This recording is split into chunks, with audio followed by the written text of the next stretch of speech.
Assalamualaikum warahmatullahi wabarakatuh.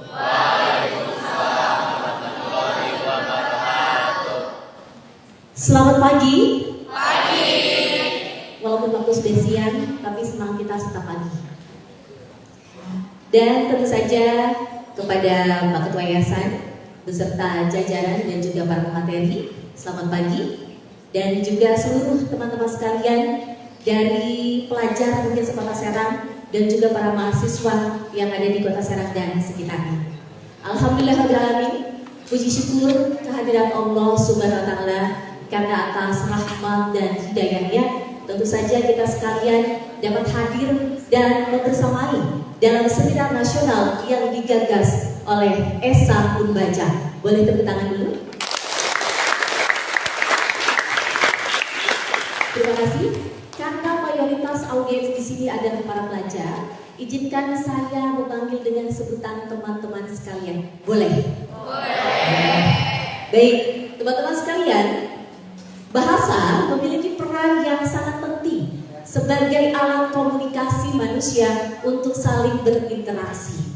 Bahasa juga sebagai alat untuk pemersatu, di mana alat pemersatu ini untuk kebersamaan dan juga berbangsa dan bernegara. Begitu pula dengan budaya. Budaya memiliki peranan yang sangat penting sebagai identitas dari bangsa itu sendiri. Dan hari ini Esa Unbaja menghadirkan seminar nasional dengan tajuk Merajut Kebangsaan dan Nasionalisme melalui budaya dan juga bahasa. Tepuk tangan lagi. Sebelum saya mempersilahkan para narasumber, izinkan saya berpantun. Nanti dijawab dengan cakep ya, boleh ya? Di hari kemerdekaan merajut asa, berkibar bendera merah putih yang merona. Esa Unbaja memang luar biasa, menghadirkan seminar nasional yang mempesona. Baik. Sebentar lagi, sesaat lagi kita akan mendengarkan paparan dari sejumlah pemateri yang boleh dibilang hebat. Nanti mohon untuk disimak dengan baik tentu saja, karena nanti juga di akhir akan ada diskusi. Dan nantinya mudah-mudahan apa yang sudah disampaikan oleh pemateri itu bisa kita aplikasikan dalam kehidupan sehari-hari. Kita langsung saja perkenalkan ya. Izin saya berdiri di sini, boleh? Boleh. Baik. Pemateri pertama, Bapak Dr. Andes Kiai Haji Habib Ali Alwidin Thohir Al-Husain. Beliau lahir di Kabupaten Maluku Tengah, Maluku pada 2 September 1967. Pendidikan beliau Madrasah Al-Mansyuriyah Jembatan 5 Tambora, Jakarta Barat. Kemudian Madrasah Ibtidaiyah Al-Ittihad, Pondok Pesantren Tebu Irem Jombang, IAIN Syarif Hidayatullah jurusan Perbandingan Agama Fakultas Usuluddin. Kemudian beliau juga berpendidikan di Sekolah Tinggi Ilmu Administrasi YAPAN. Kemudian riwayat pekerjaan, beliau pimpinan Pondok Pesantren Al-Husaini tahun 92 hingga saat ini, anggota DPRD Kabupaten Tangerang pada tahun 99 hingga 2004, Ketua Tanswis PKB Kabupaten Tangerang tahun 1999 hingga 2004. Kemudian beliau juga anggota DPRD Provinsi Banten tahun 2004 hingga 2009, Sekretaris Dewan Suro PKB Provinsi Banten tahun 2004 hingga 2009, dan beliau juga anggota DPRD Provinsi Banten tahun 2009 hingga 2014, dan saat ini juga menjabat sebagai anggota DPD RI.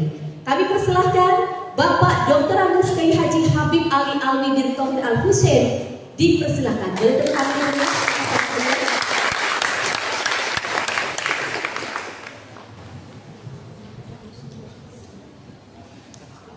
Silakan duduk dulu Pak. Baik, pemateri berikutnya Bapak Dr. HMS Suhari AMM AMM. Beliau lahir di Serang pada tanggal 7 Juli 1950. Pendidikan S1 Ilmu Dakwah dan Filsafat UIC Jakarta. Kemudian S2 Antropologi, Sosiologi, Sosial Politik MSDM Australia dan USA. Beliau juga S3 di Ilmu Pendidikan Islam dan Ilmu Politik Islam. Kemudian beliau berpengalaman sebagai pengurus besar pelajar Islam Indonesia pada tahun 1976 hingga 1985. Sekjen Korps Mubalik Indonesia atau KMI tahun 1978 hingga 1985. Beliau juga selaku Ketua Umum DPP Bakobudin. Bakobudin adalah kepanjangan dari Badan Koordinasi Mubalik Indonesia pada tahun 2022 hingga 2027. Dan beliau juga selaku Dewan Penasehat Advisor of International Muslim Journalistic tahun 2016 hingga sekarang. Kita langsung sambut Bapak Dr. HMS Suhari AM MAMM. Bisa.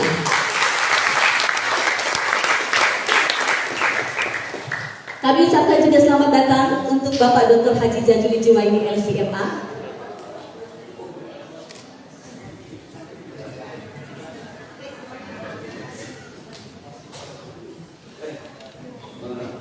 Bapak sebelah sini.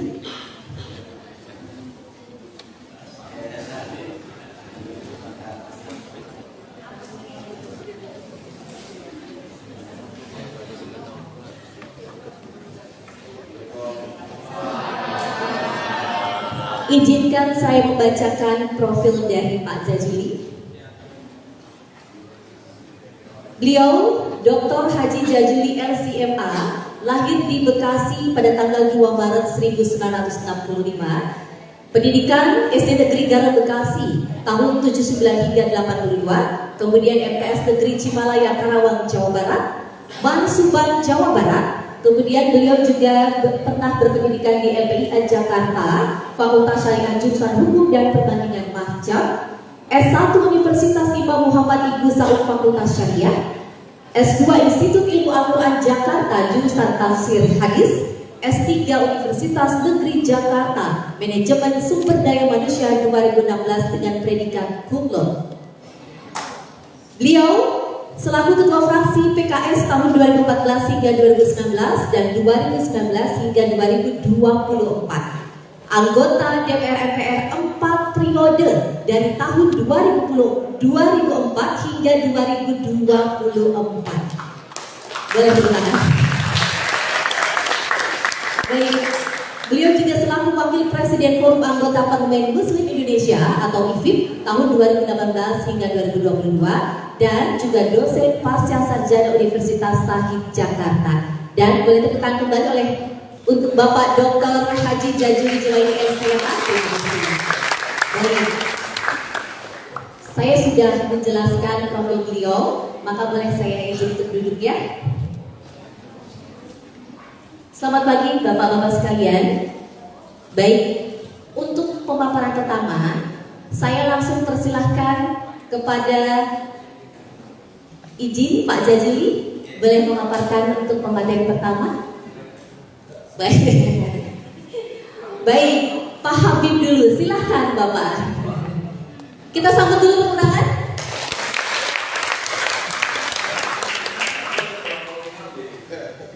Silakan Pak. Assalamualaikum warahmatullahi wabarakatuh.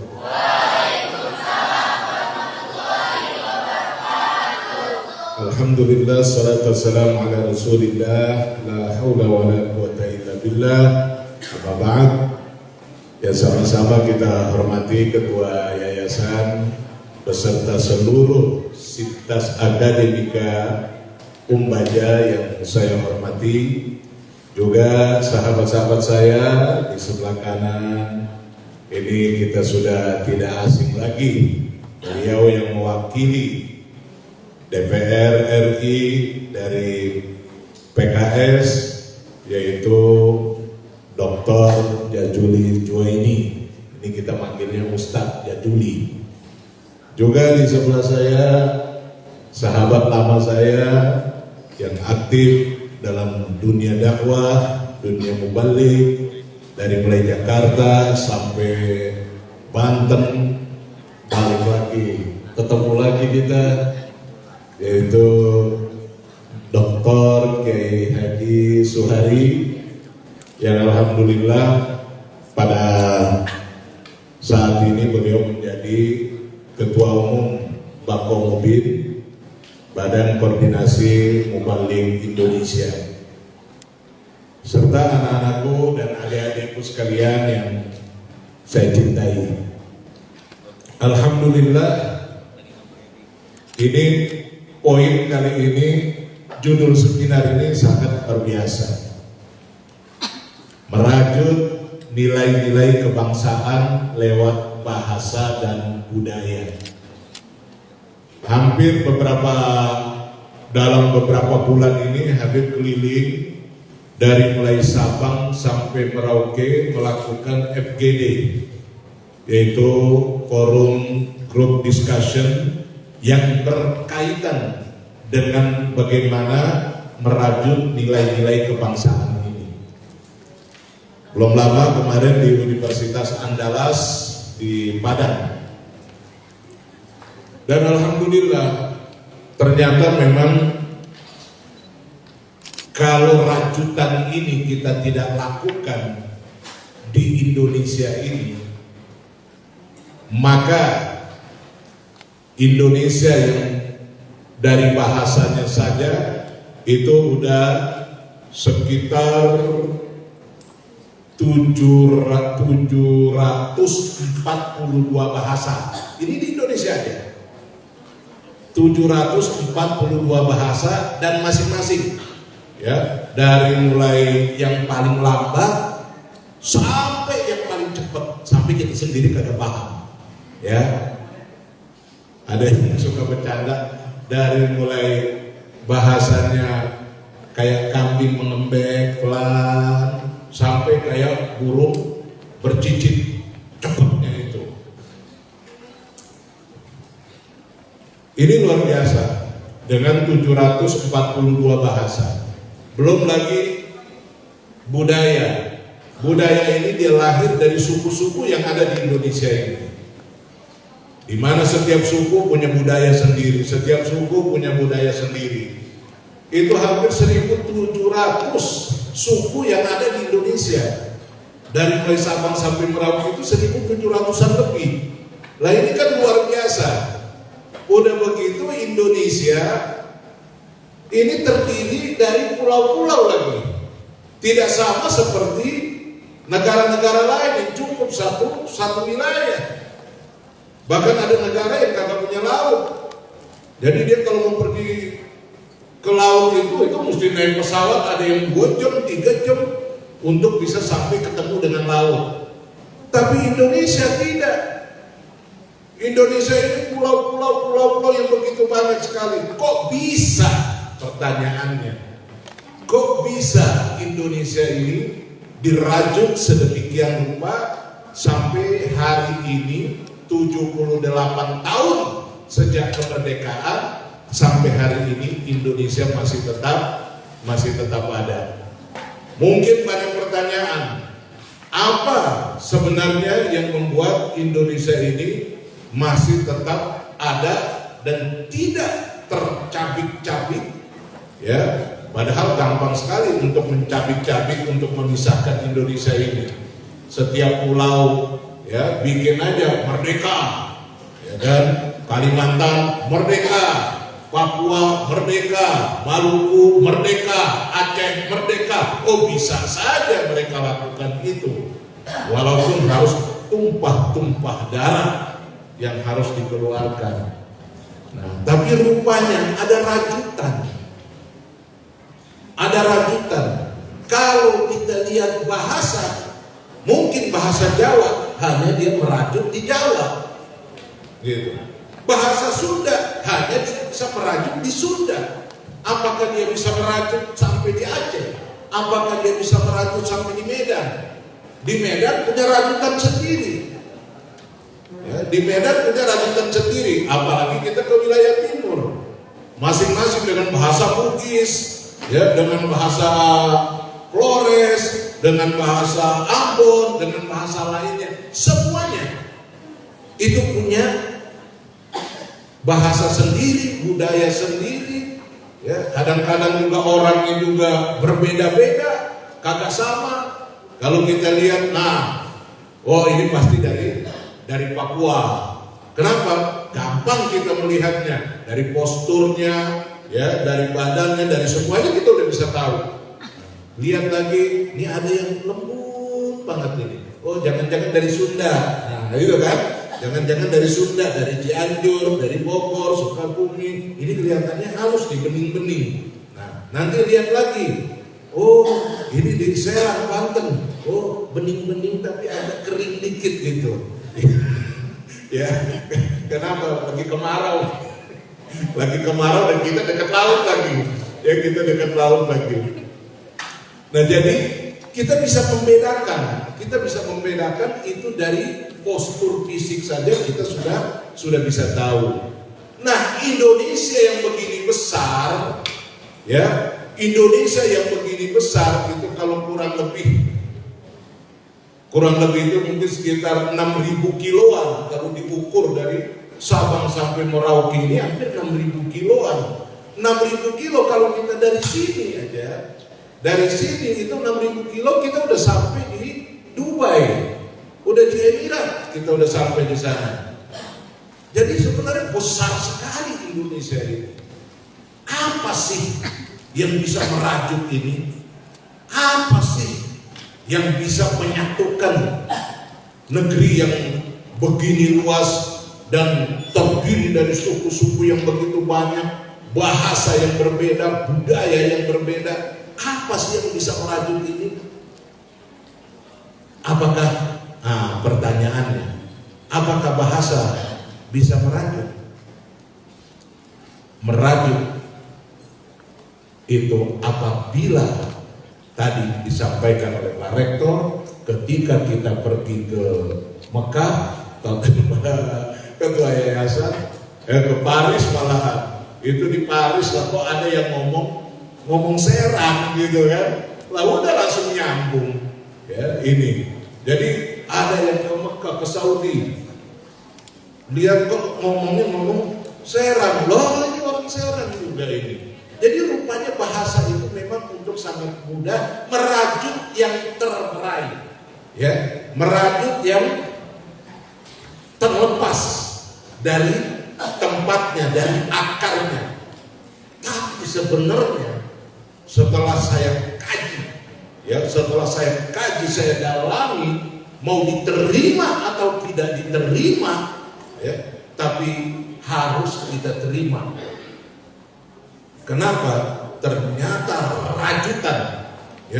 rajutan terbesar untuk Indonesia, negeri pusaka ini, ya, ini bocoran ini. Ya, saya berani ngomong gini karena di sebelah saya orang PKS, gitu. Rajutan terbesar itu saya ungkapkan di dalam satu istilah NKRI, Negara Kesatuan Republik Indonesia. Itulah yang selama ini kita pahami dan kita ngerti, NKRI, Negara Kesatuan Republik Indonesia. Sehingga setiap waktu, setiap saat itu sedikit-sedikit saya NKRI, saya Pancasila. Perlu dipertanyakan juga apakah dia betul Pancasila atau hanya sekedar pakai jargon Pancasila saja. Apakah betul dia NKRI, ya, tapi apa hanya dia pakai jargon NKRI saja? Kenapa? Ternyata ketika bicara saya Pancasila, ternyata tidak Pancasilais.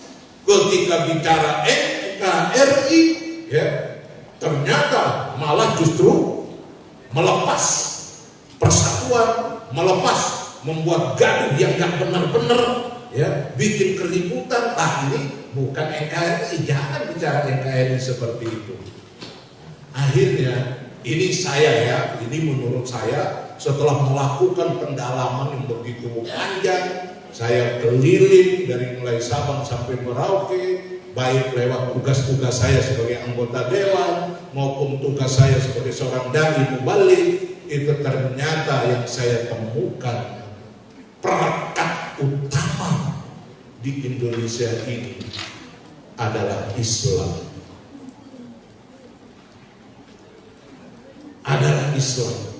Kenapa? Disuka atau tidak disuka, ternyata dari Sabang sampai Merauke ini Indonesia ini 80% itu umat Islam.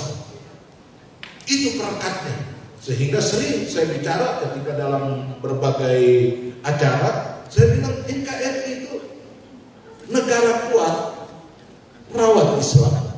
Itu singkatannya. Negara kuat, rawat Islam. Kenapa? Karena dari ujung sampai ujung itu umat Islam. Jadi jangan diacak-acak, jangan diadu-adu, jangan dipecah belah. Sebab kalau andai kata sampai dipecah belah, adu domba, maka negara ini tidak bakal kuat. Dan sebaliknya, NKRI negara kacau, rusak Islam. Kalau mau negara ini kacau, rusak Islam. Kenapa? Karena umat Islamnya terbesar, gitu. Jadi bukannya kita tidak ini, tetap dalam prinsip, dalam konsep kita bahwa yang besar itu menyayangi yang kecil. Itu kan konsep Islam itu, ya. Yang besar menyayangi yang kecil menghormati yang besar. Nah, itu kan cakep kalau begitu. Ini jangan dibalik. Maunya disayang, ya, maunya disayang tapi tidak menghormati yang besar. Enggak boleh. Nah, ini. Jadi adik-adik sekalian, Indonesia ini itu yang pertama tadi, Islam yang menyatukan. Yang kedua, siapa lagi yang menyatukan? Pasti berkat rahmat Allah yang Maha Esa, yang Maha Kuasa, itu jangan pernah dilupakan. Ini karena rahmatnya Allah, ini negara yang begini luas, begini ya banyak suku, begini banyak bahasanya, budayanya, ini ternyata disatukan hati mereka oleh Allah, berkat rahmat Allah. Jadi kemerdekaan kita ini kan bukan perang kan, bukan karena direbut dengan perang. Sebab kalau hitung-hitungan perang, kalah kita lawan Belanda, kalah kita lawan Portugis. Belanda punya senjata, Portugis punya senjata yang begitu luar biasa. Mereka punya meriam, ya, dibom sana, bom sini dengan meriamnya. Lah kita orang Indonesia meriamnya cuma satu doang, ya kan? Lawan meriam-meriam yang banyak itu. Satu dong kita meriam Belina. Anak-anak itu belum nyambung, belum lahir.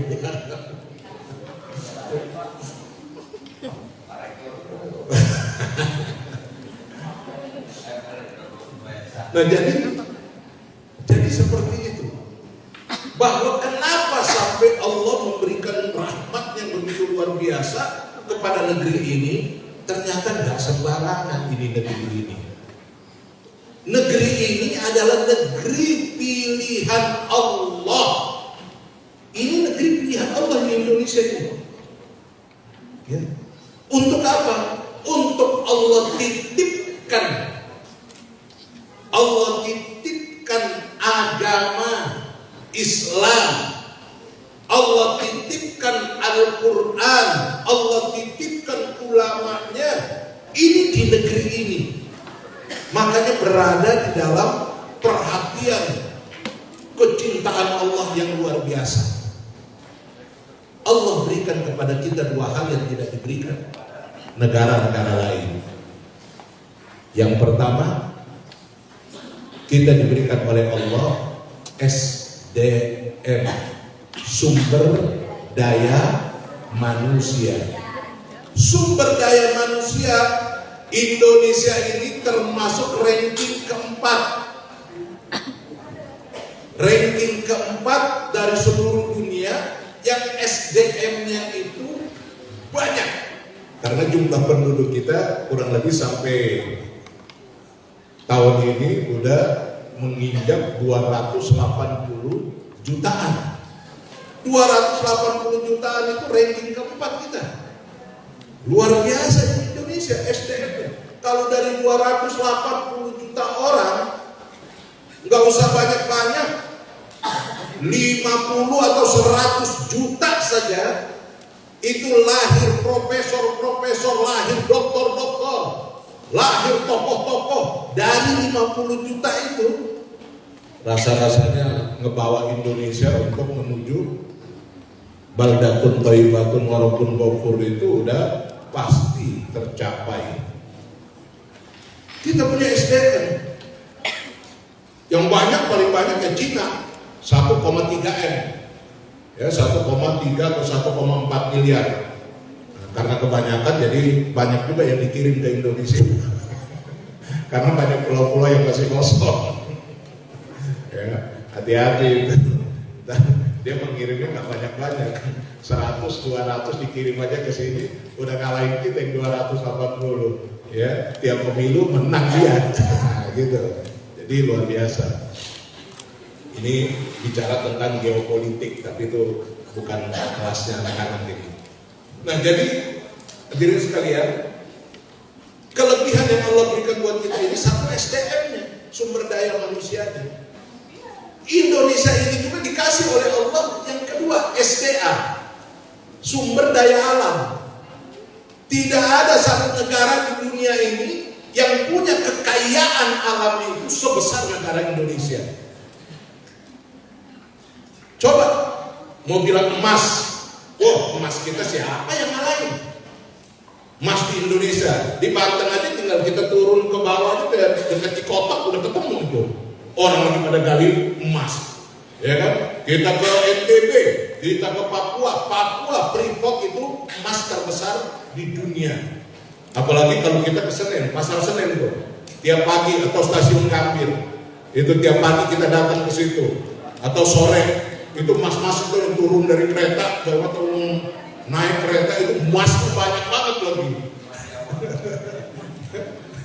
Yang pada pulang ke Semarang. Itu emas-emas semua itu. Yang jelas dari emas aja sebenarnya kalau dikelola dengan baik, ini Indonesia udah bisa mensejahterakan rakyatnya ini. 7 turunan itu baru emas. Sekarang lagi yang lagi rame-rame ini, ya yang diambil semua oleh Pak Luhut ini, nikel. Ya. Kita pergi ke Kalimantan, nikel, oh Pak Luhut. Kita pergi lagi ke Morowali, oh Pak Luhut. Kita pergi lagi ke Papua, oh ternyata memang nikel ini bisa-bisa untuk bikin apa? Nuklir, gitu. Bisa untuk sampai bikin nuklir itu dari nikel aja udah lebih dari bisa. Lah siapa yang menguasai itu? Dijualnya kemana? Padahal dari nikel aja Indonesia ini hampir sebagian besar nikel. Itu sumber daya alam kita. Belum batu bara, belum minyak, belum gas. Gas aja itu kita terbesar di dunia nomor 1. Di Aceh kita punya, di Madura kita punya, di mana-mana kita punya. Jadi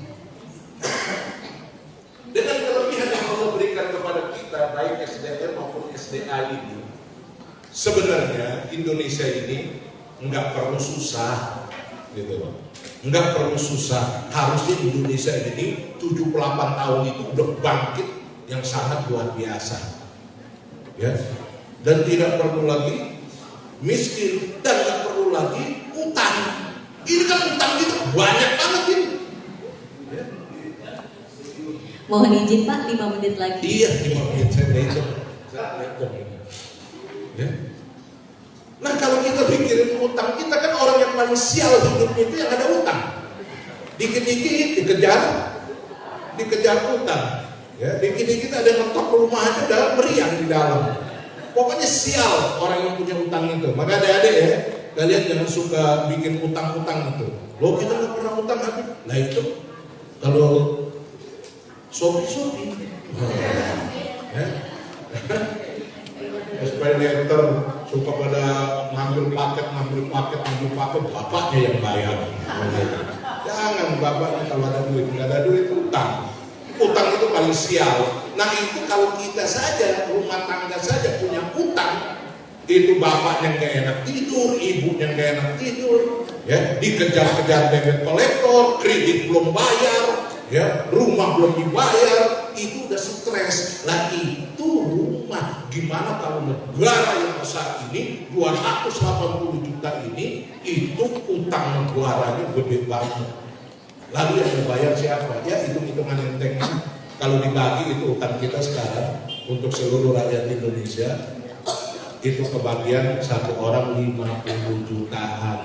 Jadi baru nongol lahir, itu udah bawa utang 50 juta. Lah terus bayar utangnya lewat apa? Oh bayar utangnya, ya yang utang siapa, yang bayar siapa? Yang bayar kalian semua ini. Kalian disuruh bayar dengan naikin pajak, bayar pajak motor, bayar pajak mobil, naik terus. Ya. Terus naikin BBM, listrik, kita bayar lagi, ya kan?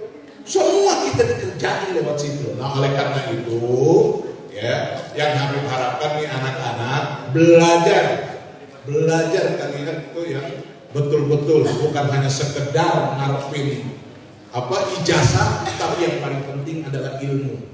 Dengan ilmu kalian bisa kemana saja. Ya. Bisa saja mungkin ini ada yang jadi bupati, ada yang jadi anggota dewan, ada di kepala dinas, ada yang jadi kepala sekolah, ada yang jadi rektor, bisa saja dari anak-anak ini. Ya, tapi itu belajar kuncinya. Oleh karena itu, ini kampus Umbaja.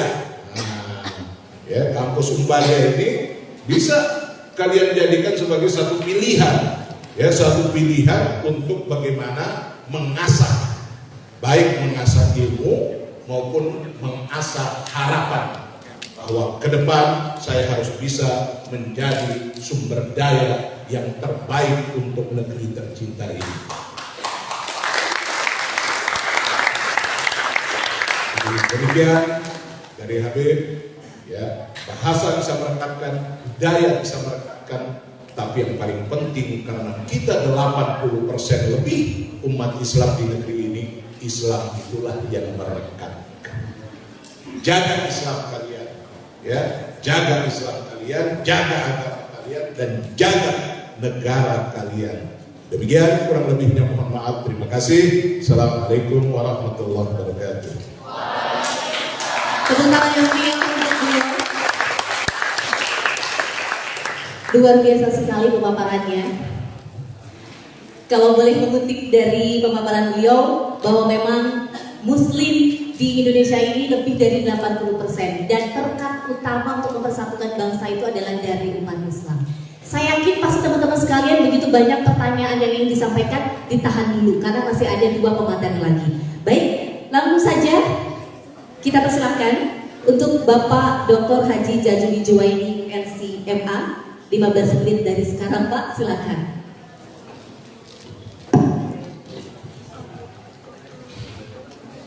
Bismillahirrahmanirrahim. Assalamualaikum warahmatullahi wabarakatuh. Alhamdulillah, salatu wassalamu ala rasulillah Sayyidina Muhammad bin Abdillah wa ala alihi wa sahbihi wa man tabi'ahu wa wala wala hawla wala quwwata illa billah.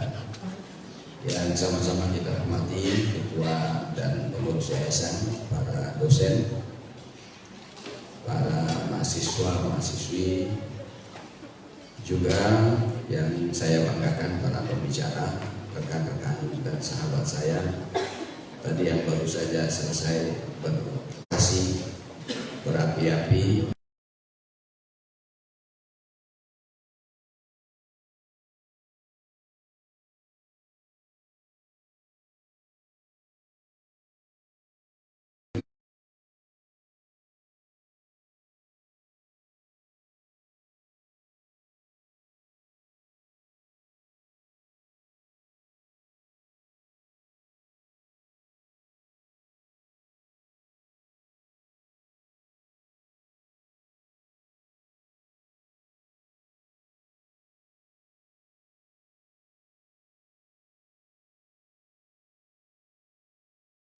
Bahkan keempat kalau dihitung Bu Anies sama mahasiswanya pada datang ke fraksi PKS.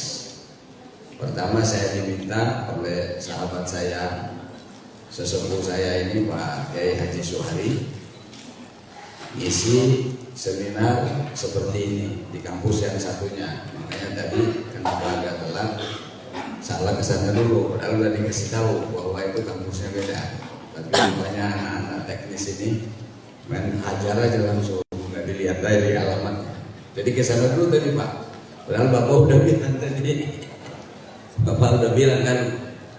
Yang kedua kemarin di acara camp, yang keempat Bu Anies dan Pak Rektor pernah berfraksi, saya ke kantor, dan yang keempat sekarang ini.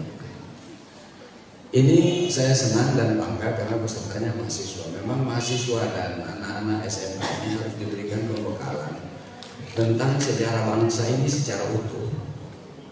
Karena kalau tidak, seperti yang Habib bilang tadi, ada orang ngaku Pancasila tapi kerjaannya merobek-robek Pancasila.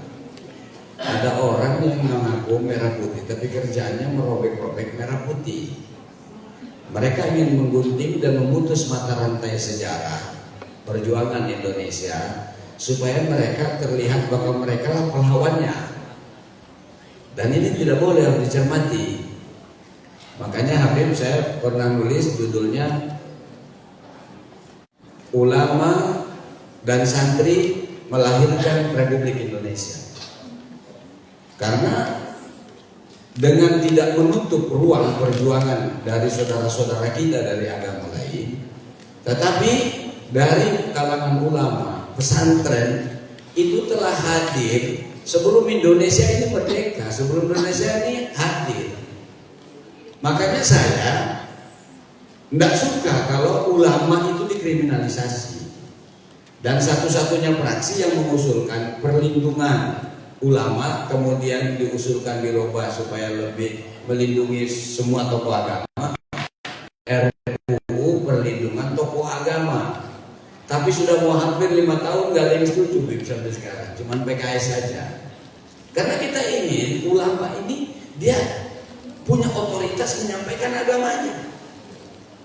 Jangan karena dia nggak suka lalu diserang. Ini kayak Habib tadi ngomong tuh. Kalau nggak ada orang lain yang nggak suka, itu bisa dibilang, wah ini. Padahal ulama punya otoritas menyampaikan itu. Waktu saya bicara keras tentang kriminalisasi ulama itu, rumah saya ditembak oleh orang yang tidak dikenal. Sayangnya lagi di luar negeri. Saya bilang, ini orang kalau berani tembak orangnya dong, jangan tembak rumahnya. Pengen tahu mempan apa enggak orang Banten ini? Iya kan? Saya tahu dia cuma mau nakut-nakutin saya aja sebenarnya, gitu. Jadi mata rantai sejarah ini tidak boleh putus. Saya termasuk berkali-kali bilang sama Menteri Pendidikan Nasional dengan seluruh kelemahannya. Zaman Pak Harto itu bagaimana pelajaran itu masuk sekolah, PSBB dan segala macam itu masuk di sekolah. Karena itu perjalanan sejarah bangsa. Ini penting Pak. Anak sekarang ada orang maki-maki PKI, anak-anak SMA, anak-anak mahasiswa, emang apa sih salahnya PKI kan? Dia nggak ngerti. Ada putus mata rantai. Filmnya pun dilarang-larang sekarang sudah. Nah, Indonesia ini merdeka beda dengan Malaysia. Malaysia itu dengan kesepakatan dan given. Indonesia ini dengan perjuangan. Tadi yang Habib bilang, kita pakai bambu runcing, tapi karena pertolongan Allah kita bisa menang. Jadi kita ini perjuangan. Merdekanya Indonesia ini adalah dengan perjuangan. Mereka lah pakai meriam, kita pakai bambu runcing. Kenapa kita bisa menang? Karena Allah yang kasih kemenangan. Wa ma ramaita idh ramaita walakinna Allah rama. Allah kasih kemenangan. Karena yang berjuang dulu itu adalah orang-orang soleh, para ulama, para santri, para muflisin, orang-orang yang ikhlas. Makanya begitu Indonesia merdeka, negara pertama yang mengakui kemerdekaan Indonesia itu adalah Mesir, Palestina, yang sampai sekarang belum merdeka itu Palestina. Makanya saya selalu bersama Habib ini bagaimana terus berjuang untuk kemerdekaan Pancasila, Palestina. Karena satu-satunya negara yang ikut konferensi Asia Afrika di Bandung, yang belum merdeka itu cuma Palestina. Sampai sekarang. Padahal itu Syekh Palestina itu, saya kemarin belum lama ke Yordan, ke Beirut, saya ziarahi Syekh yang menerima dan mengakui kemerdekaan Indonesia pertama kali di Beirut makamnya. Karena apa yang berjuang? Nah, ada orang ingin memutus mata rantai sejarah. Dia sok paling merah putih, sok paling Pancasila, tapi kerjanya bikin fitnah, ngadu domba, dan seterusnya, nyebar hoax. Gitu loh. Antara sesama anak bangsa. Makanya penting adik-adik, saya apresiasi Unbaja bikin program seperti ini, BEM-nya ini cukup bagus supaya kita memiliki background pemahaman yang diperlukan minimal, kalau tidak berlebih itu yang diperlukan. Nah, ketika negara ini mau berdiri, karena sudah beragam, meskipun komposisinya tentu kalangan umat Islam tadi yang disebut oleh Habib, sejak sebelum merdeka sampai merdeka, umat Islam ini mayoritas di Indonesia ini. Maka perang umat Islam sebelum merdeka, sesudah merdeka juga besar. Jangan disudut-sudutkan. Itu saya katakan, ada upaya ingin memutus mata rantai itu di situ. Jadi orang Islam ini selalu dibikin salah. Bentar-bentar radikal, bentar-bentar macam-macam tuduhannya. Jadi orang takut dengan orang Islam. Lama-lama orang takut dengan agama Islam. Padahal orang yang melakukan radikalisme itu bukan hanya di Islam. Di Tamil bukan Islam agamanya. India yang bakar masjid, bakar ulama yang ahli sholat, agamanya Islam apa bukan? Hindu dia mereka di sana. Jadi nggak bisa Islam itu yang dikorelasikan dengan kekerasan, nggak ada. Wa ma arsalnaka illa rahmatan lil alamin. Orang yang lakukan kekerasan di dalam umat Islam pasti dia salah paham tentang Islam. Karena Islam itu senyumnya aja sedekah, ketemunya aja assalamualaikum, damai, selamat, aman gitu loh. Itu syiarnya dalam Islam. Tapi orang mau balik-balik gitu. Orang Islam ini dianggapnya nanti ekstrim, kanan, macam-macam radikal. Ini orang yang berupaya untuk memisahkan umat Islam di Indonesia dari sejarah. Waspada kita harus.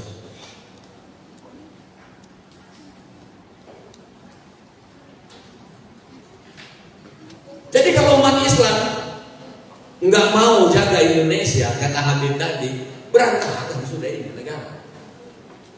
Umat Islam dari dulu, negara ini kan sebelum merdeka, ini yang saya ingin sampaikan. Negara ini kan negara besar. Sudah ditayangin ya di situ ya. Balik lagi. Tadi Habib sebut penduduknya saja ada 270 juta kurang lebih. Pulaunya ada 17.000 lebih. Bahasanya ada 700 lebih. Sukunya ada 1.300 lebih. Agamanya ada 5 ditambah zaman Gus Dur jadi 6. Ini negara-negara besar. Kemudian beragam. Sejak sebelum merdeka ini sudah disadari. Makanya begitu mau dirumuskan Pancasila, ada Piagam Jakarta, orang Islam wajib melaksanakan syariat Islam. Padahal itu untuk orang Islam loh. Bukan seluruh rakyat Indonesia loh. Enggak. Sudah cukup bijak sebenarnya. Orang Islam wajib melaksanakan syariat Islam, kan Piagam Jakarta begitu. Tapi kemudian karena ada saudara sebangsa setanah air yang beragama lain mengatakan, kalau 7 kata ini dipaksakan, kami tidak gabung dengan Indonesia. Maka tokoh-tokoh kemerdekaan yang mayoritas ulama dan tokoh Islam itu dia mengalah untuk mencoret kata-kata itu demi persatuan dan kesatuan bangsa. Jadi kalau orang Islam disudutkan itu, orang nggak ngerti sejarah.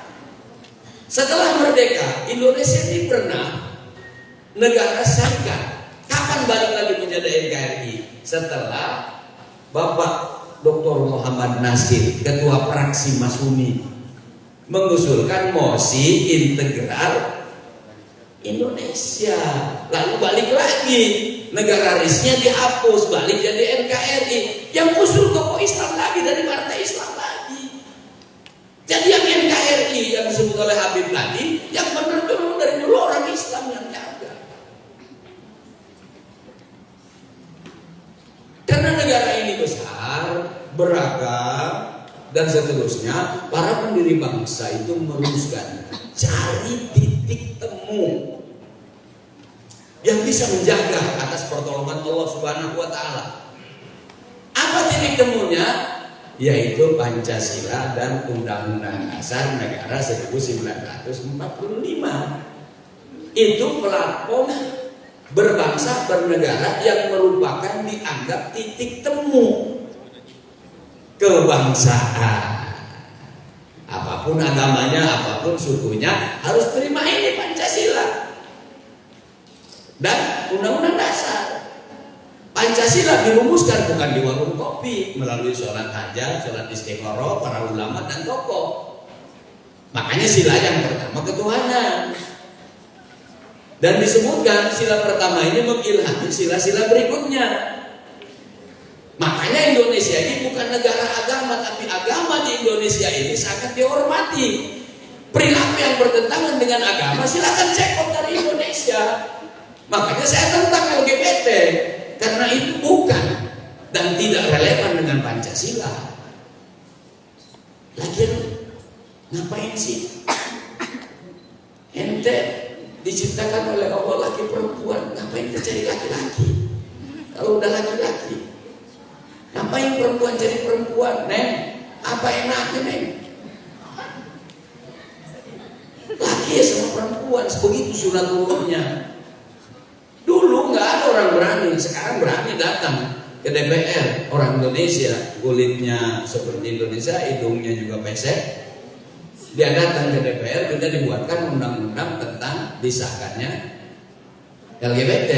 Saya ikut sekali di IPU di Swiss, sidang parlemen dunia.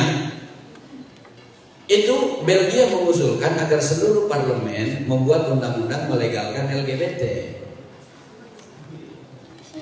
Kita tolak, ngotot, akhirnya di voting di General Assembly.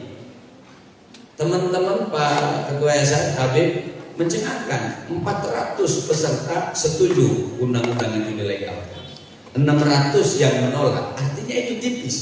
Masyarakat dunia kecenderungan menyimpangnya itu lumayan pertumbuhannya. Tapi akhirnya karena di voting masih menang, tidak. Tapi mereka gerilya terus. Kenapa? Bertentangan dengan ketuhanan yang Maha Esa. Gitu. Jadi bukan negara agama. Makanya demokrasi di Indonesia itu tidak bisa sebebas-bebasnya. Demokrasi Pancasila ini identitas. Maka saya tidak suka ada orang yang anti bicara identitas. Ente ini sejak kapan nggak mau ada identitas? Kalau nggak hilangin aja nama ente. Gara-gara pilpres 2 kali ada kejadian gesekan, lalu yang disalahkan identitasnya. Gesekannya dong yang disalahkan, bukan identitasnya. Orang tanpa identitas itu bagaimana Pak? Bagaimana beli tanah kalau nggak ada identitasnya? Bagaimana beli mobil kalau nggak ada identitasnya? Ini orang terbalik-balik otaknya. Yang salah ini, yang disalahkan itu. Lah, kalau nggak bagaimana Pak? Jadi proses identitas itu tidak salah. Yang salah itu yang tidak mau menerima identitas orang lain, yang tidak mau menghormati identitas orang lain. Itu yang salah. Nah, tidak punya identitas juga, otomatis. 3 menit lagi. Oh, cuma 3 menit lagi ya sudah. Jadi sekarang ini buat kita bagaimana bisa merawat dan menjaga titik temu Pancasila dan konstitusi ini dalam kehidupan berbangsa dan bernegara. Presiden pertama pernah pidato di Majelis Umum PBB tentang Pancasila. Dia dengan bangganya, inilah identitas kami. Dia berupaya untuk menjadi identitas bangsa-bangsa.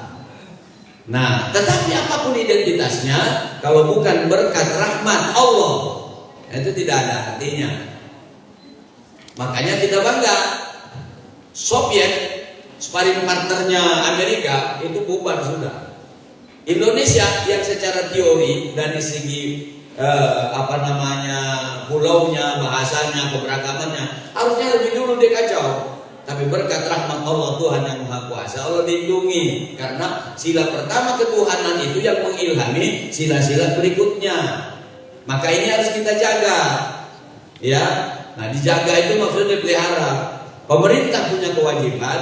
Tugas pemerintah itu kan bagaimana memelihara fakir miskin. Maksudnya bukan dipelihara terus miskin, dikelola oleh negara. Makanya saya ketua fraksi PKS, begitu BBM naik saya tolak.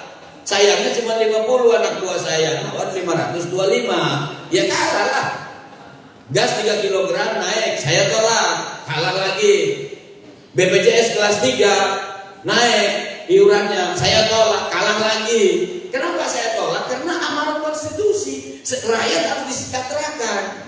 Giliran untuk subsidi gas dikatakan tidak ada, subsidi BPJS cuma 6 triliun dikatakan tidak ada, subsidi BBM dikatakan tidak ada. Giliran bangun IKN 600 triliun duitnya ada. Ini apa logikanya? Katanya fakir miskin yang harus dijaga, dirawat oleh negara supaya jangan miskin terus. Makanya saya tolak pindah IKN itu. Tidak masuk logikanya. Pertama dari segi kebutuhan, Istana Bogor masih bagus, Istana Bali masih bagus, Istana Jakarta masih bagus. Untuk apa bikin Istana Bali? Yang kedua, kita baru selesai COVID, ekonomi terpuruk, banyak orang nganggur. Termasuk di Banten ini, orang numpang cari duit di Banten ini ada 5.000 pabrik, orang Korea, orang Jepang, tapi orang Bantennya mati berdiri ngeliatin gak bisa kerja. Ini gubernurnya, maka dulu kita mau suruh jadi gubernur. Kan itu bisa mestinya gubernur panggil tuh pimpinan-pimpinan perusahaan itu. Sebelum dia kasih izin, saya akan izinkan di sini, tapi tolong 40% terima orang Banten. Kan bisa begitu dong. Itu orang Cina yang katanya bawa investasi di tempat yang disebutkan tadi, Morowali yang Habib sebutkan. Dia datang syaratnya bawa duit ke sini, syaratnya orang sono semua kerja, dan itu diterima. Giliran orang sono mumpang usaha di sini, kita nggak punya syarat. Itu bagaimana logika melindungi rakyatnya itu gimana? Itu di Cilegon. Pabrik itu Masya Allah luar biasa, bikin kotor laut dan segala polusi udara.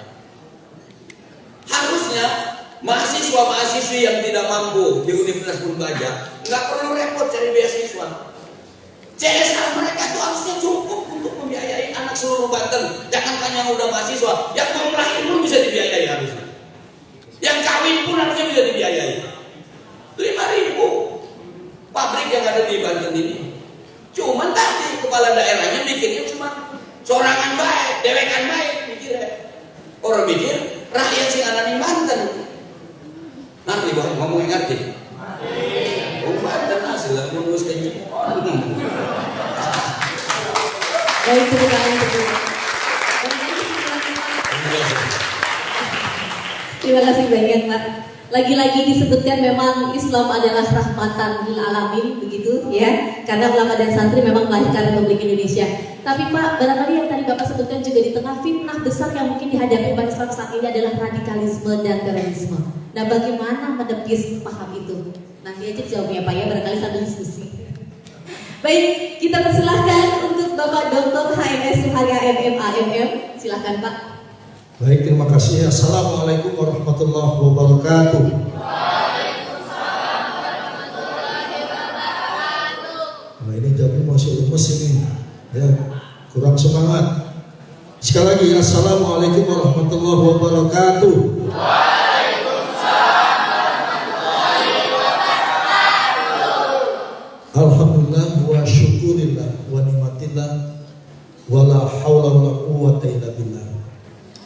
A'udzubillahi minasyaitonir rajim. Bismillahirrahmanirrahim. Inna khalaqnakum min dzakari wa unsa wa ja'alnakum syu'uban wa qabaila lita'arafu. Inna akramakum indallahi atqakum. Innallaha alimun khabir.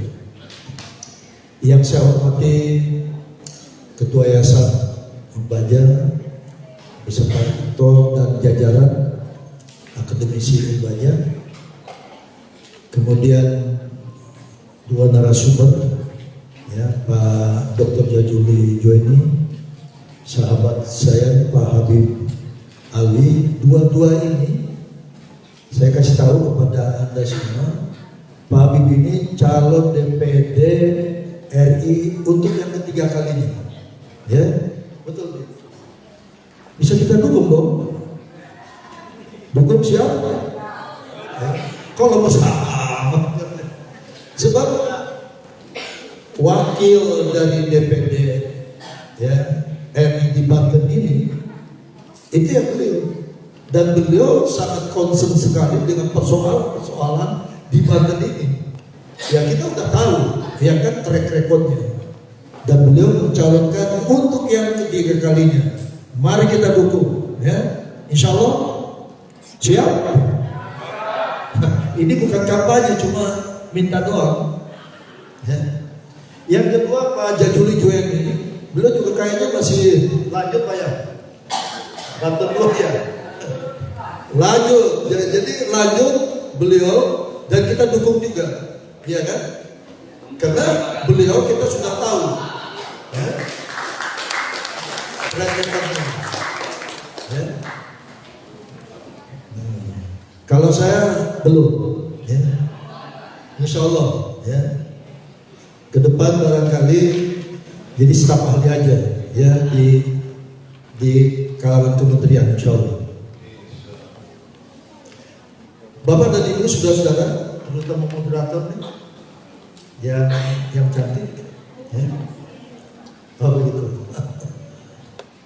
Saya ingin berbicara dari aspek yang tidak disampaikan, yang sudah disampaikan. Bangsa dan bahasa, semua bangsa di dunia ini itu masing-masing mempunyai identitas, ya. Jadi orang yang tidak punya identitas itu ya gelap, ya. Saya 15 tahun di luar negeri melantang buana, baik di Eropa, baik di Barat, baik juga di Timur Tengah maupun di Asia, ya. Dari tahun 84 sampai 2001. Nah, tahun 71 sampai 73 saya sudah ke Malaysia, ya. Itu saya dakwah di sana menghadapi gerakan komunisme di Kalimantan Timur. Nah, saudara-saudara sekalian, bangsa-bangsa di dunia ini, ya, termasuk juga Indonesia, apa yang tadi sudah disampaikan oleh Habib dengan Pak Jajuli, itu demikian, ya, kondisinya, baik dari sudut bahasa, baik sudut budaya, ya, kita sudah banyak memahami.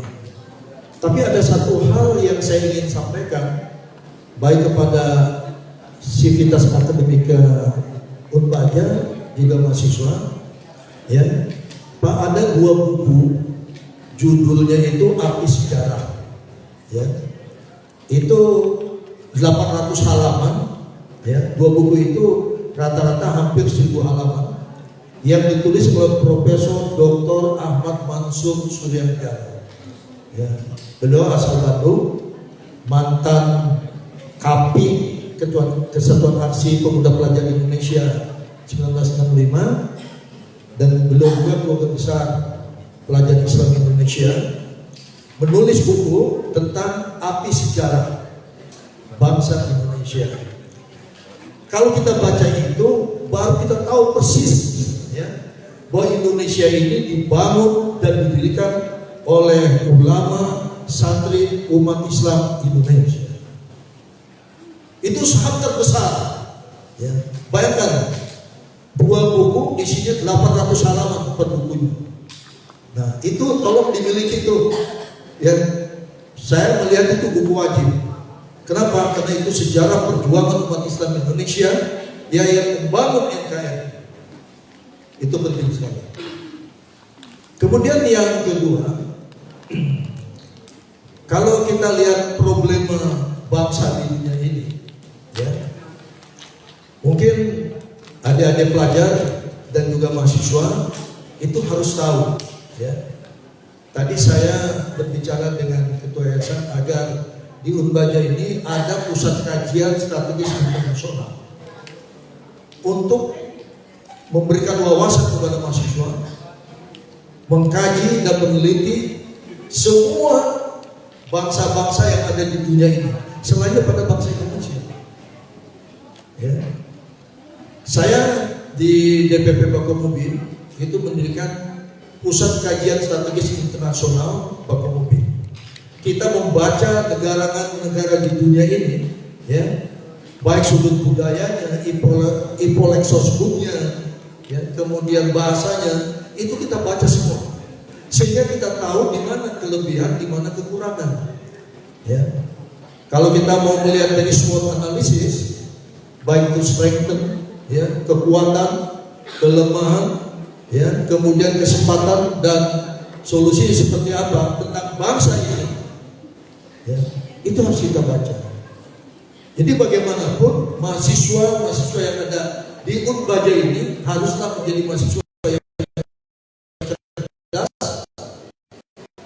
mahasiswa yang memiliki resonansi ke depan yang lebih berwawasan, tidak hanya terkungkung hanya sekedar dibantu. Ya. Saya sudah sekalian 15 tahun, 13 tahun saya di Australia, 2 tahun saya melanglang buana, ya, baik di Eropa, baik di Timur Tengah, sampai ke Afghanistan. Ya. Perang Mujahidin itu saya menjadi wartawan Islam internasional, tidur di lereng-lereng pegunungan pada musim panas, musim hujan. Bayangkan selama berbulan-bulan, ya, membantu perang Mujahidin 1985-86 ketika melawan Rusia. Ya. Kemudian 10 tahun, ya, Afghanistan menang, ya. Tapi kemudian terjadi konflik di dalam, akhirnya dikuasai oleh Taliban. Ya, 20 tahun Taliban melawan NATO, ya, akhirnya sekarang merdeka. Jadi saudara sekalian, memang perjuangan di sebuah bangsa. Cuma memang Palestina, seperti apa yang disampaikan oleh Pak Jajuli tadi, sampai sekarang itu masih negara yang belum merdeka 100%. Kenapa? Karena perjanjian Balfour pada 1948, ya, itu dengan Inggris, ya, itu Palestina negara tapi tidak punya angkatan perang. Ya, dia tidak punya angkatan darat, dia tidak punya angkatan udara, dia tidak punya angkatan laut, hanya milisia aja. Ya tentu nggak bisa melawan Israel dong. Itu problem, begitu ya. Nah jadi saya ingin menyampaikan apa sih persoalan di dunia sekarang ini, ya. Sehingga bangsa-bangsa di dunia ini selalu konflik. Ya.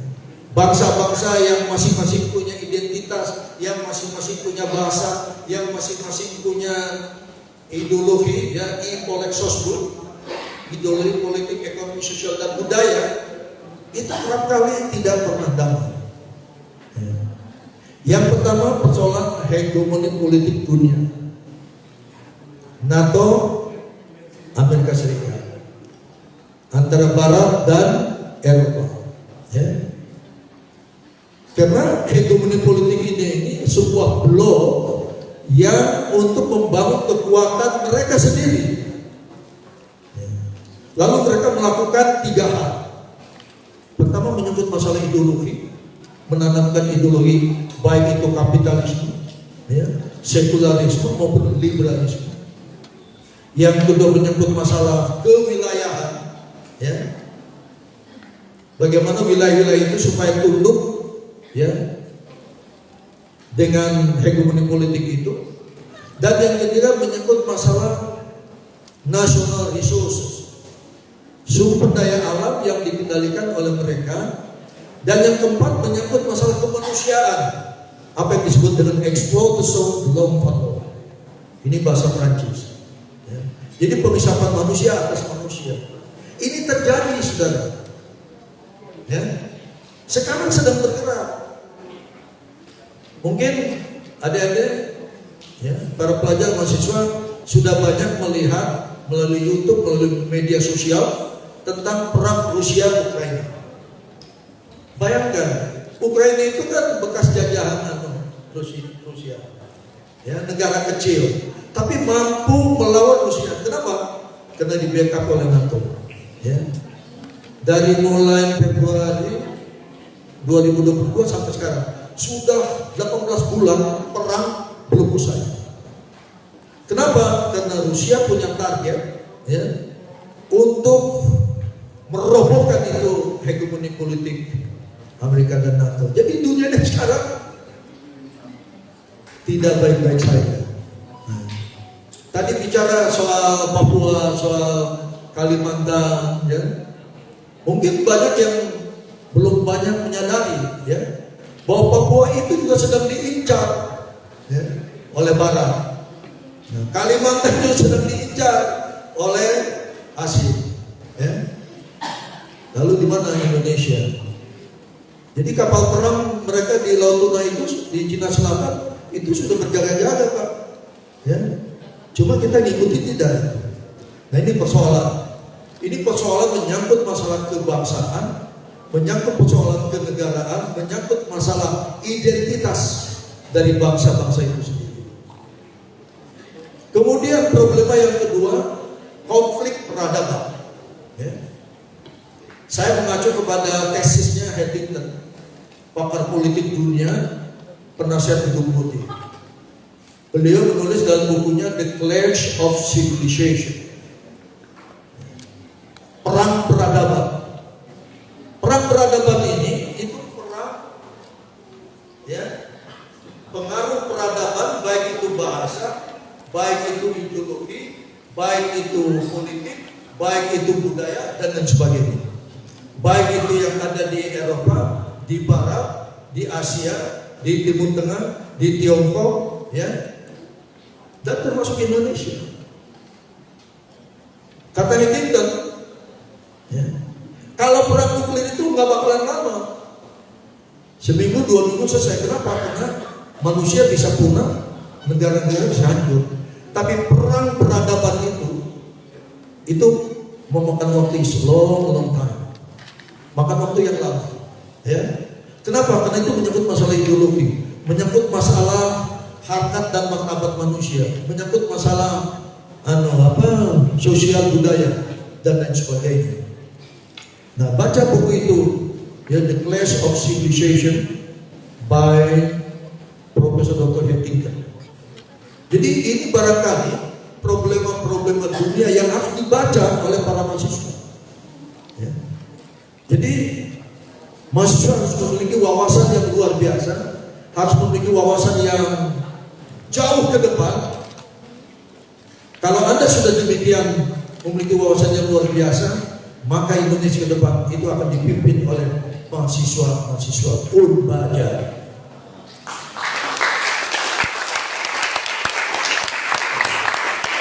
Dalam kita 3 menit lagi. 3 menit. 3 menit lagi, nggak terasa ya? Oke, 3 menit lagi. Saya cuma ingin menekankan dalam waktu 3 menit ini kepada para mahasiswa bahwa masa depan Indonesia, bahwa nasib bangsa ke depan ini, Anda adalah seorang muslim, memiliki akidah Islam yang kuat, ya. Anda harus mempersiapkan diri, ya, ke depan agar menjadi pemimpin-pemimpin di masa yang akan datang. Bahwa dari Banten lah, ya, yang pernah, Banten ini dulu luar biasa zamannya Sultan Ageng Tirtayasa. Suatu negara punya pemerintahan sendiri, punya uang nyetak sendiri. Itu coba itu dibaca, ya. Jadi dari Banten lah, Belanda aja datangnya ke Banten dulu loh, abad 15 itu, ya. Bagaimana perjuangan umat Islam Indonesia di dalam membangun bangsa dan negara ini, itu luar biasa. Dari 1905 Syarikat Dagang Islam, terus Syarikat Islam Indonesia, terus dilanjutkan oleh Jamiatul Khair, ya, banyak sekali organisasi-organisasi Islam, ya, berjuang untuk menegakkan bangsa dan negara ini, termasuk juga NU, Muhammadiyah, Al-Wasliyah dan lain-lain. Ya. Nah, adik-adik sekalian, mahasiswa, Ya, you are is the young generation today, is the leader for tomorrow. Anda generasi pada hari ini adalah pemimpin hari esok. Wassalamualaikum warahmatullahi wabarakatuh. Waalaikumsalam warahmatullahi wabarakatuh. Luar biasa sekali, betul bahwa kita memang harus memahami sejarah bangsa Indonesia dengan mempelajarinya. Mungkin salah satunya adalah mencari referensi buku yang tepat, begitu Pak ya, dan juga belajarlah kepada pakarnya atau ahlinya. Baik, kita buka sesi pertanyaan. Akan ada banyak hadiah nanti yang akan panitia berikan untuk para audiens, pelajar ataupun juga mahasiswa yang ingin bertanya. Nah, siapa yang ingin bertanya? Itu duluan yang di belakang. Ya, tadi kamu yang pakai baju hijau, perempuan, ya. Panitia boleh bantu mic-nya? Pertanyaannya cukup singkat saja ya. Kita beri kesempatan untuk yang lain. Ada Pak di belakang. Sebutkan nama dari mana dan langsung pertanyaannya yang jelas. Baik, Assalamualaikum warahmatullahi wabarakatuh. Saya Santia, perwakilan dari Teknik Lingkungan Unbaja. Izin bertanya ke Bapak Haji Zazuli. Bentar Pak. Apa saja faktor hambat penurunan rasa nasionalisme selain meningkatkan keimanan dan keislaman kita serta toleransi. Jadi selain itu apa saja faktor lain penurun dari rasa nasionalisme itu Pak? Baik, terima kasih yang dari Teknik Lingkungan. Ditahan dulu jawabnya Pak ya. Kita akan kasih kesempatan untuk 2 penanya lagi. Dari pelajar dulu deh, yang mana nih? Perempuan boleh pakai baju putih. Kerudung putih maksudnya ya. Assalamualaikum warahmatullahi wabarakatuh. Izin bertanya Pak, memperkenalkan diri dulu. Perkenalkan, nama saya Hilda Laura Nafisa Fauzi. Saya perwakilan dari SMK Negeri 3 Kota Serang. Izin bertanya Pak, pertanyaan saya, sekarang banyak LGBT bahkan diperlihatkan oleh pihak-pihak atau orang seperti itu di media sosial. Tetapi banyak tuayan atau komen yang mendukung mereka. Apa yang harusnya dilakukan oleh pihak tertentu atau pihak yang berwajib akan tindakan selanjutnya yang akan ditindaki atau dibiarkan begitu saja Pak? Terima kasih. Wassalamualaikum warahmatullahi wabarakatuh. Waalaikumsalam warahmatullahi wabarakatuh. Nanti barangkali panitia tolong bantu langsung berikan hadiahnya. Baik, dari sebelah sana mungkin ada ya, betul. Barisan ketiga, ya. Ya, baiknya jauh ternyata. Baik.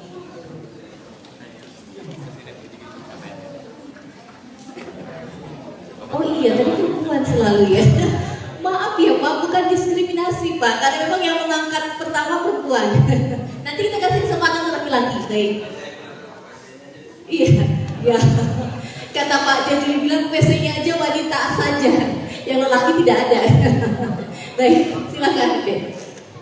Baik Pak, izin bertanya. Perkenalkan, nama saya Micatika, saya dari SMK PGN 3 Kota Serang. Pertanyaannya, bagaimana sih cara menumbuhkan rasa nasionalisme pada generasi muda di era globalisasi? Cukup, terima kasih. Satu lagi, laki-laki. Ya, yang kamu dari angkat tangan. Ya, sip. Alma maternya sama ya? Apa-apa. Assalamualaikum warahmatullahi wabarakatuh. Sebelumnya perkenalkan, nama saya Lutfi Syarifin Ramadhani dari perwakilan SMK Negeri 3 Kota Serang. Saya ingin bertanya, sebenarnya saya minta maaf dulu apabila ada salah kata. Saya ingin bertanya, apa sih alasan kenapa agama Islam dibilang radikalisme padahal sabta besar kemerdekaan Indonesia itu dari para ulama dan para santri? Apakah mereka beragama agama Islam itu merepotkan di era modern ini atau lainnya? Sekian dari saya. Assalamualaikum warahmatullahi wabarakatuh. Tadi pertanyaannya jelas Pak. Kayak agak mendekat, boleh diulang kembali? Jangan terlalu dekat mic-nya ya, tidak terdengar jelas. Apa sih alasan kenapa agama Islam dibilang radikalisme, padahal saham terbesar kemerdekaan Indonesia itu dari para ulama dan para santri? Apakah mereka beranggapan agama Islam itu merepotkan di era modern ini atau lain? Baik, tepuk tangan. Tadi pertanyaan pertama dari Teknik Lingkungan Unbaja ya ke Pak Jajuli. Apa faktor penghambat penurun nasionalisme? Silakan.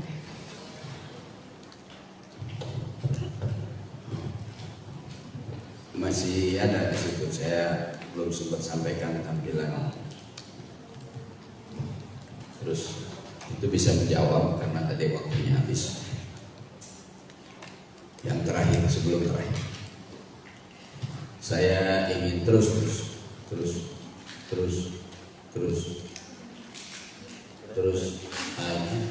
tadi.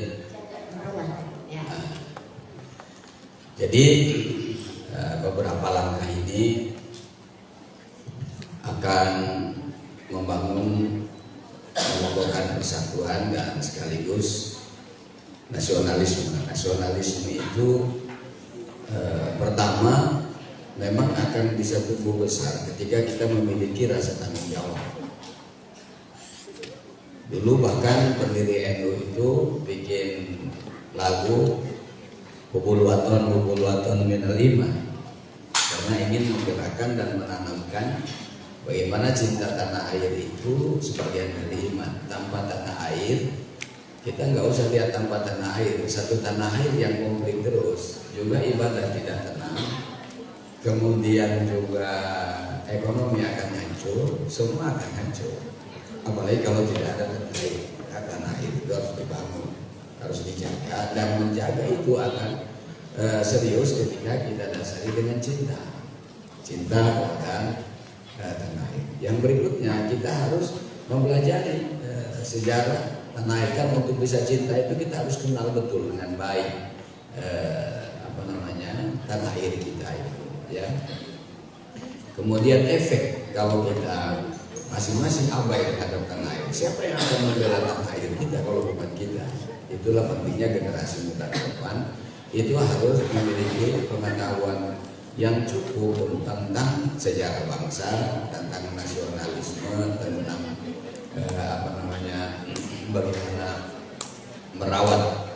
Nah, ini diantaranya poin-poin yang saya sampaikan itu, bagaimana caranya itu istihad semua, hentikan semua untuk tidak konflik, tidak ada hoax, tidak ada fitnah, tidak ada kebohongan, tidak ada menebar kebencian.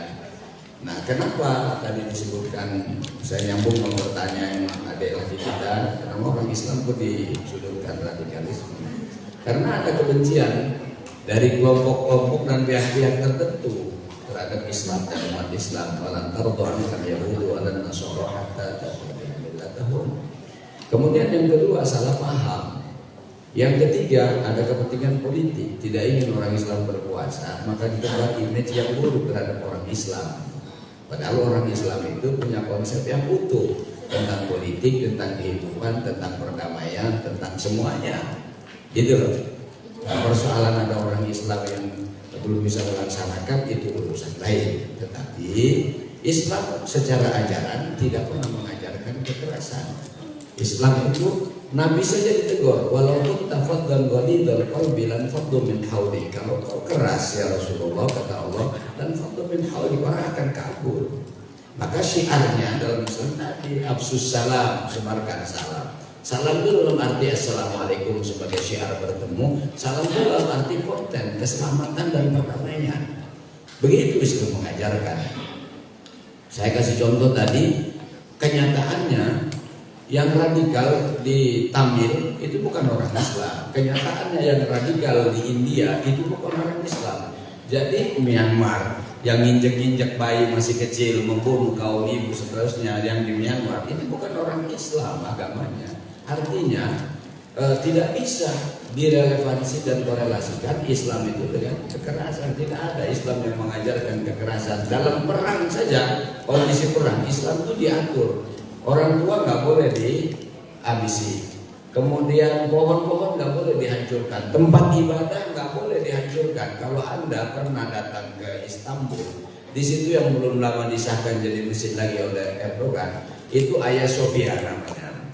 Dulunya itu adalah tempat Kristen, Nasrani, gereja. Maka sampai sekarang gambar dan foto Bunda Maria itu masih ada di tengah-tengah kubahnya itu sampai sekarang. Begitu berubah jadi masjid, ditulis Allah, Muhammad, segala macam, tapi foto Bunda Maria itu pernah dihapus karena ada artistik.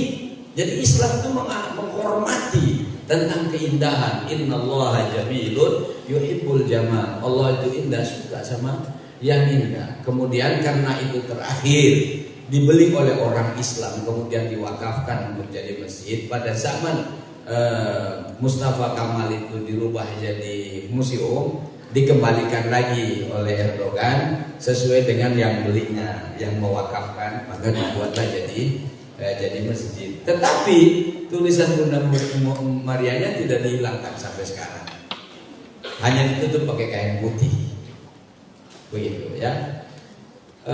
Selebihnya biar Habib Alwi sama Pak Dr. Suhari ya menjawab. Saya ingin menambahkan sedikit tentang tadi LGBT ditanya oleh adik kita. Pertanyaannya cukup bagus. Saya senang menggambarkan anak-anak Banten ini memang cerdas, Pak Ketua Yayasan. Pertanyaannya berkelas menurut saya semuanya. Jadi memang pembinaan dan pendidikan itu penting. Kemudian law enforcement memang harus dilakukan karena undang-undangnya sudah ada di KUHP tentang larangan itu, maka harus ditegakkan. Tapi selain itu juga harus ada pembinaan menurut saya. Pendidikan, lembaga pendidikan punya peran, pendidikan rumah tangga punya peran. Bagaimana orang agar dia bisa memiliki perilaku dan pemahaman yang sejalan dengan nilai agama yang diyakininya dan sejalan dengan nilai konsepsi berbangsa dan bernegara secara bersama. Terima kasih.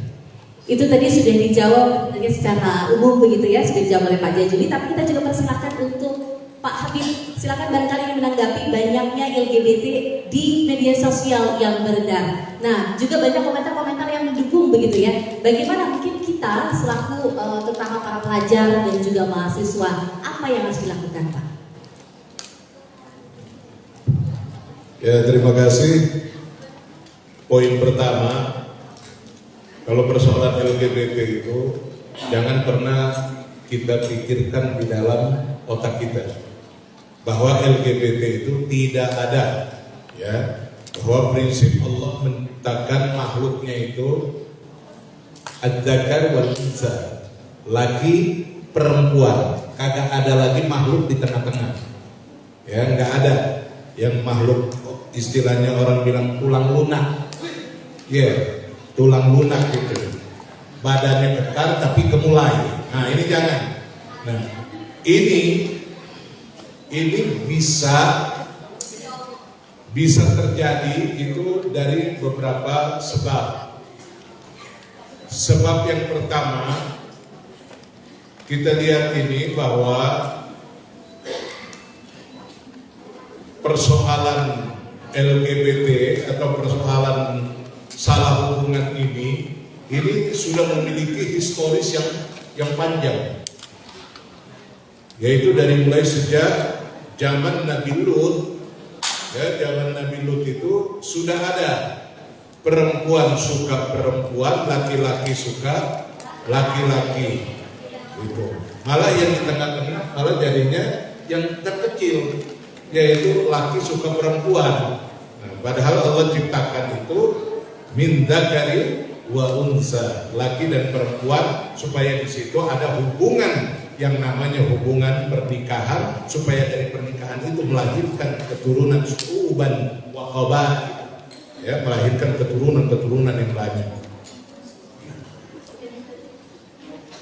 Itu bagaimana di zaman Nabi Lut itu? Oh, dihancurkan oleh Allah sehancur-hancurnya. Artinya apa? Allah ridho, ya. Allah nggak mau dikotori ciptaannya ini dengan sifat-sifat iblis seperti itu. Dihancurkan sehancur-hancurnya. Itu ada dua daerah itu, yaitu namanya Sodom, ya, daerah Sodom dan Gomora.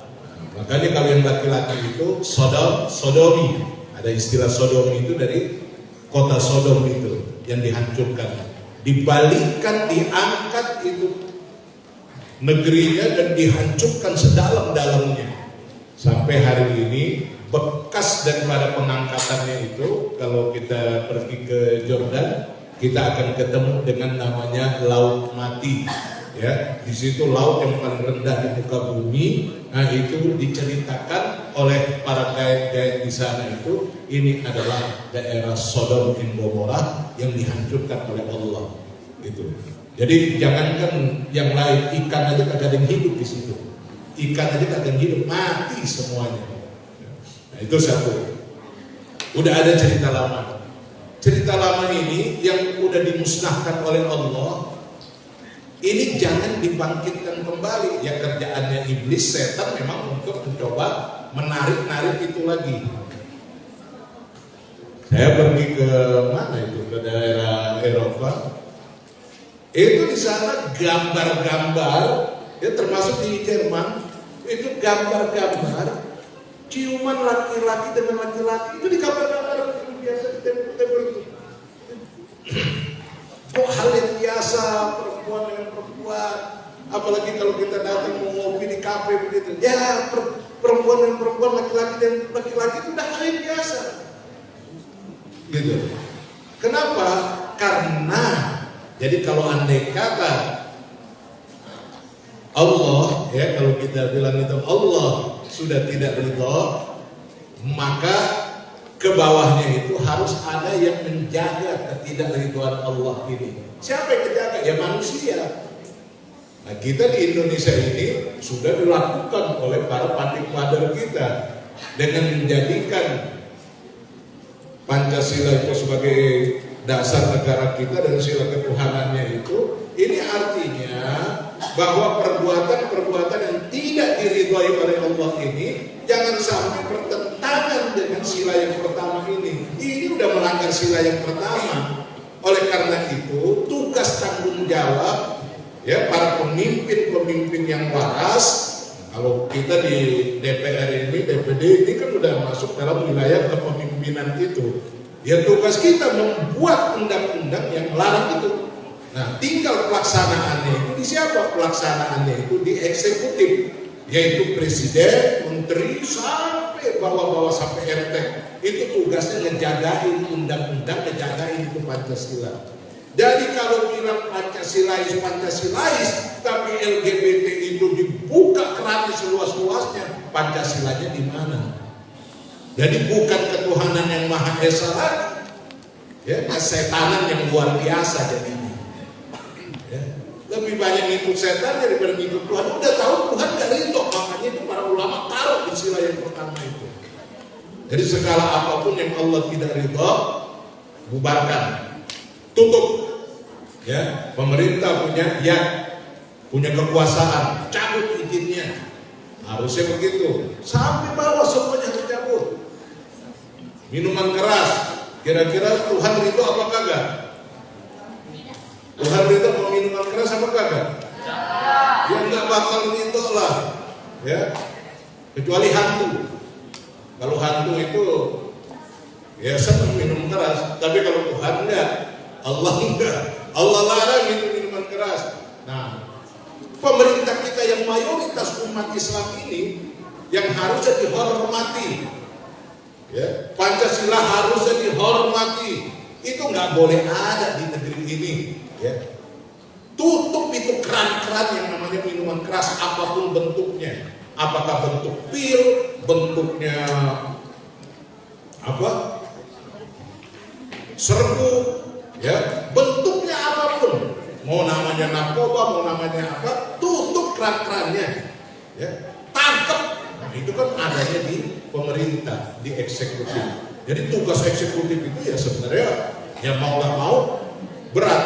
Nah oleh karena itu, karena tugasnya berat, maka kita punya kewajiban, ya, cari pemimpin ke depan itu yang bisa sesuai dengan Pancasila, yang bisa menjaga paling tidak itu dia mengikuti Tuhanan yang Maha Esa, dekat sama Allah gitu loh. Iya. Ya kan?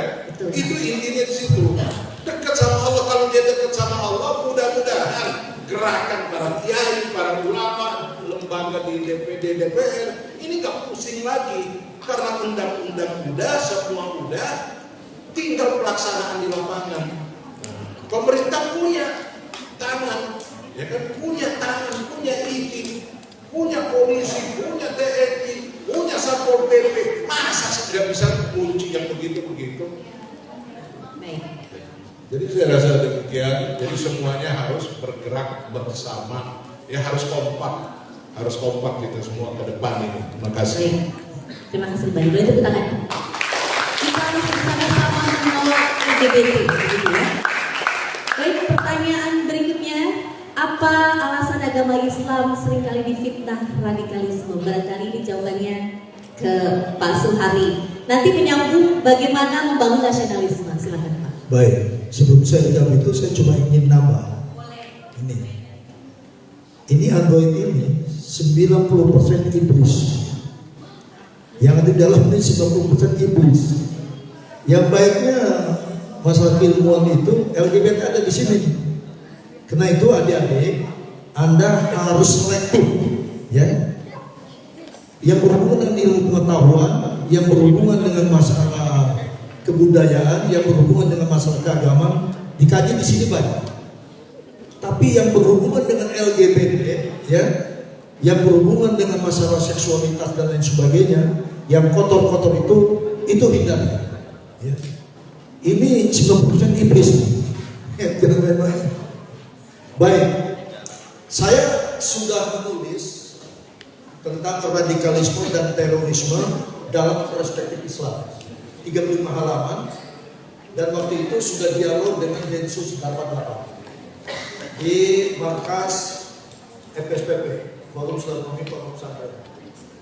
Jadi dari Densus itu minta 8 orang kiai, jadi dia 8, jadi 88. Nah, saya salah satu yang menjelaskan, membeberkan dari A sampai Z. Jadi radikalisme dan terorisme ini produk Barat, ya. bukan produk orang Islam.